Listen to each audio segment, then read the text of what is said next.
సమాజంలో రోజు రోజుకు పెరుగుతున్నటువంటి సామాజిక అసమానతలు కావచ్చు, లేదంటే మనిషి మానసిక ఒత్తిడి కావచ్చు. సమస్య ఏదైనా సరే వాటన్నిటికీ పరిష్కారం ఎప్పుడో వేల సంవత్సరాల నాటి క్రితమే గౌతమ బుద్ధుడు సందేశాలు అనేటువంటివి నేటికి శరణ్యమన్నారు. రిటైర్డ్ ఐపీఎస్ అధికారి మరియు బౌద్ధ మహోపాసకులు చెన్నూరు ఆంజనేయుల రెడ్డి గారు మంగళగిరిలో ఈరోజు ఉదయం తాటిపాముల లక్ష్మీ పెరుమాళ్ గారి నివాసంలో ఏర్పాటు చేసినటువంటి స్వేచ్ఛ బుద్ధ విహార్ను ఆయన సందర్శించారు. ఈ సందర్భంగా ఆంజనేయ రెడ్డి గారి రాకను పురస్కరించుకుని ఆత్మీయ సమావేశం జరిగింది.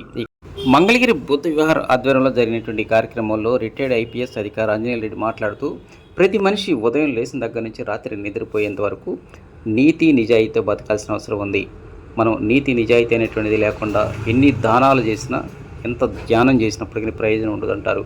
అది బౌద్ధ మతానికి విరుద్ధం అంటారు. ప్రతి మనిషి తప్పనిసరిగా నిజాయితీతో బతకాల్సిన అవసరం ఎంతైనా ఉందన్నారు. మనిషి జీవితంలో సంపాదన అనేటువంటిది ఎంతో కీలకం. కానీ ఆ సంపాదన అనేటువంటిది నీతివంతమైనటువంటి, అదేవిధంగా నిజాయితీతో కూడుకున్న సంపాదన ఉండాలి. అవినీతికరమైనటువంటిది సంపాదన అనేటువంటిది బౌద్ధ మతానికి, బౌద్ధ సూత్రాలకు విరుద్ధం అంటారు బౌద్ధ మహా ఉపాసకులు ఆంజనేయ రెడ్డి గారు.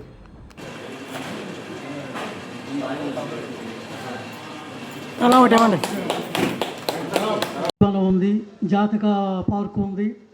ఈ రకంగా అనేక 8 వనాలతోటి ఇది డిజైన్ చేయబడింది. దానికి కూడా ఆంజనేయ సార్ గారు వారు ఉద్యోగంలో ఉన్నప్పుడు ప్లాన్ చేశారు. ఇప్పుడు అది బుద్ధవనంగా చాలా విరాజిల్లుతూ అంతర్జాతీయ ఖ్యాతి గడిస్తూ ఉంది.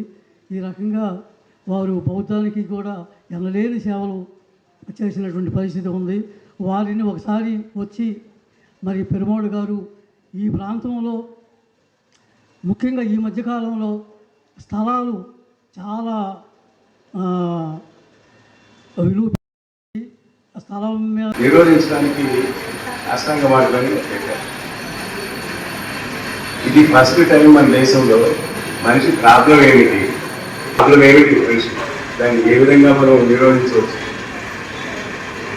అనేది ఫస్ట్ టైం అనలిటికల్గా ఆలోచించి చెప్పిన వాడు బుద్ధుడు. నీతిగా మనిషి బతుకుంటే మీరు ఎంత ధ్యానం చేసినా ప్రయోజనం లేదని చెప్పాడు. నీతివంతమైన జీవితంలో మీరు ముద్రై తర్వాత మిగతా మీరు క్వశ్చన్ చేయండి. అంతేగాని ముందు ఈ బేసిక్స్ లేకపోతే, ఎథికల్ బేస్ లేకపోతే మీరు ఎంత ధ్యానం చేసినా, ఎంత దానం చేసినా ఉన్న జనరేషన్ కదా మత జనం వల్ల ఏం ప్రయోజనం లేదు. మళ్ళీ